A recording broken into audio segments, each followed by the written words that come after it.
Welcome to Wellspace Counseling. My name is Jason Wilkinson, and I'm willing to guess that when you first got married, you weren't thinking about how much work or effort it was going to take in order to have a good, strong marriage. Most likely you were thinking about how wonderful this is and how you were marrying your best friend, and just it never occurred to you that it was going to take this much effort to have a successful, strong marriage. It does. It takes a lot of work, but you want to have a strong marriage. You want to have a great relationship with this person that you plan on spending the rest of your life with. And so what I want to do now is give you 6 steps or 6 things that you can do in order to strengthen your marriage. Step number 1 is, in order to have a strong marriage, is you got to be vulnerable. You have to be willing to be vulnerable with this person that you are married to. You have to be willing to share your emotions, and it can take a lot of courage in order to do that. It's not always easy. You don't want to be hurt, and you don't want to hurt the other person, but you got to be vulnerable and be willing to share your emotions with this person. Step number 2 to have a strong marriage is you have to be willing to build trust. And a lot of that means that, again, just tossing your emotions or sharing your emotions with a person, with your spouse, and then when they share theirs with yours, you gotta be able to catch that and willing to really kind of hold space for that.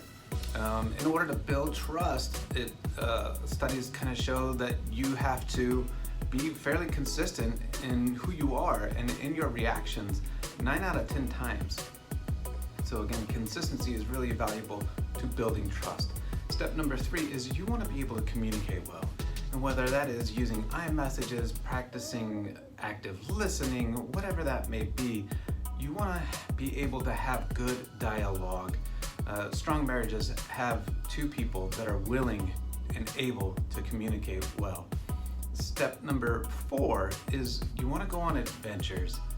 And it's not necessarily this doesn't mean you have to go out of town or leave the country or do anything else, but you want to do things that are going to build memories for you.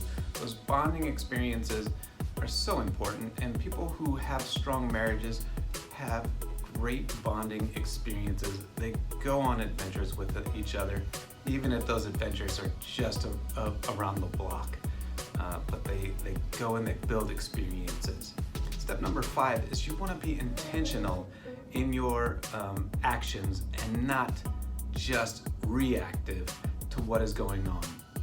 And what this basically means is controlling your own emotions and the things that you are feeling and processing in relationship with your spouse,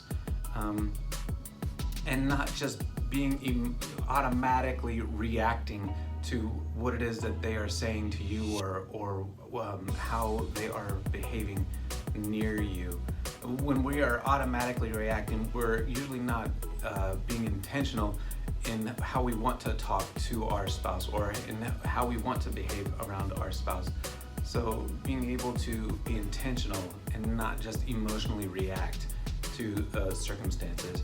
And step number 6 is taking time and sometimes financial resources to invest in your marriage.